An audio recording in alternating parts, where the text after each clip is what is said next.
নমস্কার, আপনারা দেখছেন রাখি ক্রিয়েশন, সাথে রয়েছি আমি রাখি।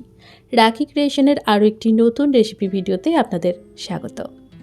রাখি ক্রিয়েশনের আজ নতুন ভিডিওতে রয়েছে একটা সহজ এবং সবাই রান্না করে এমন একটা রেসিপি, চিকেন, যেটা ব্যাচেলাররাও রান্না করেন এবং গৃহিণীরাও সকলেই কিন্তু এই রান্নাটা রান্না করেন। সপ্তাহেই প্রায় 1 থেকে 3 দিন রান্না হয়ে থাকে এই চিকেন প্রায় সকলের বাড়িতে। পুরো রান্নাটাই করব কুকারের মধ্যে, তাই কুকারটা প্রথমেই বসিয়ে দিয়েছিলাম। দিলাম সর্ষের তেল, এরপর দিলাম ফোড়ন, যার মধ্যে ছিল চিনি, তেজপাতা, শুকনো লঙ্কা, এলাচ, দারচিনি আর একটু রাঁধুনি ফোড়ন। সব কিছু মিশিয়ে ফোড়নটা আমি দিয়ে দিলাম। তেল গরম হতেই খুব ভালোভাবে যখন গরম হয়ে গেছে, ফোড়নটা শুরু করেছে একটু হালকা ফুটতে, তখন দিলাম পেঁয়াজ কুচো। আগের থেকে পেঁয়াজ কেটে রেখেছিলাম মিডিয়াম সাইজের 3টে পেঁয়াজ আমি এখানে ব্যবহার করেছি 600 গ্রাম মাংসের জন্য। সুন্দর করে পেঁয়াজটাকে এখন নাড়াচাড়া করে আমাদের ভেজে নিতে হবে।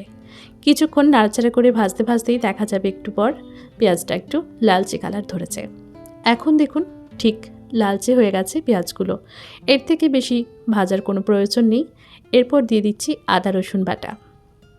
আদা রসুনের সাথে আমি অবশ্য 1 টুকরো পেঁয়াজও দিয়ে নিয়েছিলাম। এবার এই বাটা মশলাটা দেওয়ার পর পেঁয়াজের মধ্যে ভালোভাবে মিশিয়ে নিয়ে আমি একটু কষিয়ে নিচ্ছি। সুন্দরভাবে নাড়াচাড়া করে কষিয়ে নিতে হবে, একটু সাবধানেই কষাতে হবে যাতে কুকারের মধ্যে ধরে না যায়। এবার ভালোভাবে নাড়াচাড়া করতে করতে একটু কষিয়ে নিলাম। এরপর দিয়ে দিলাম একটু টমেটো, আর দিলাম কাঁচা লঙ্কা, সাথে দিয়ে দিলাম আলু। আগের থেকে লবণ, হলুদ আর একটু লঙ্কার গুঁড়ো, সর্ষের তেল মাখানো ছিল চিকেনের মধ্যে, সেটাও দিয়ে দিলাম। এবার এই মশলা সমস্ত উপকরণ একসাথে ভালোভাবে কষাতে হবে।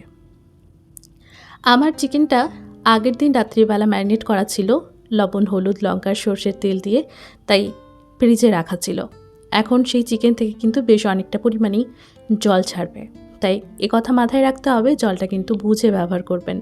আর এখন দেখা যাবে কষাতে কষাতে বেশ অনেকটা পরিমাণেই জল কিন্তু ছাড়বে। দিয়ে দিলাম আর একটু হলুদ, আর সাথে দিয়ে দিলাম একটু গরম মশলা। এবার সুন্দরভাবে নাড়াচাড়া করতে থাকবো আর কষাতে থাকবো। যতক্ষণ না সুন্দরভাবে কষানো হচ্ছে মনের মতো করে, ততক্ষণ পর্যন্ত এটাকে কষিয়ে নেবেন। আপনার হাতে যেমনটা সময় থাকবে সেইভাবেই কিন্তু রান্নাটা করবেন।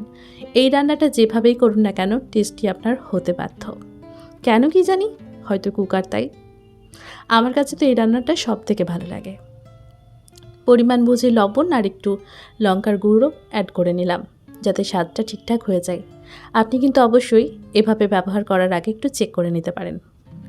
এবার সুন্দরভাবে নাড়াচাড়া করে কষিয়ে নিচ্ছি।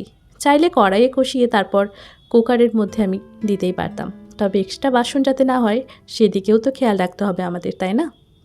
এবার মশলা কিন্তু ভালোভাবে কষানো হয়েই গেছে। এরপর দিয়ে দিচ্ছি গরম জল। আগের থেকে গরম জল করে রেখেছিলাম, সেই গরম জলটা দিয়ে দিলাম। এবার ভালোভাবে মশলার সাথে, চিকেনের সাথে একবার মশলাটাতে জল দেওয়ার পর একটু নাড়াচাড়া করে নিলাম। যখন দেখবেন ঝোলটা ফুটে উঠেছে তখন দিয়ে দেব কারি পাতা, আর এই অবস্থাতেই গ্যাসের লিডটা আমি লাগিয়ে দেব। একটা সিটি দিয়ে যতক্ষণ না পর্যন্ত লিডটা নিজে নিজে খুলছে ততক্ষণ পর্যন্ত অপেক্ষা করব। তারপর দেখুন ঝোলটা ঠিক কেমন হয়েছে।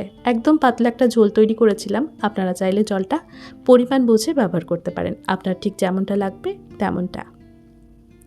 এখন এটা পরিবেশনের জন্য কিন্তু একদম প্রস্তুত হয়ে গেছে। গরম ভাতের সাথে হোক কিংবা রুটির সাথে, যে কোনোর সাথেই কিন্তু এটা বেশ ভালোভাবেই মানিয়ে নেবে। কেমন লাগলো আজকের এই চিকেনের রেসিপিটা কমেন্ট করে জানাতে ভুলবেন না। ভিডিওটি শেষ পর্যন্ত দেখার জন্য অনেক অনেক ধন্যবাদ।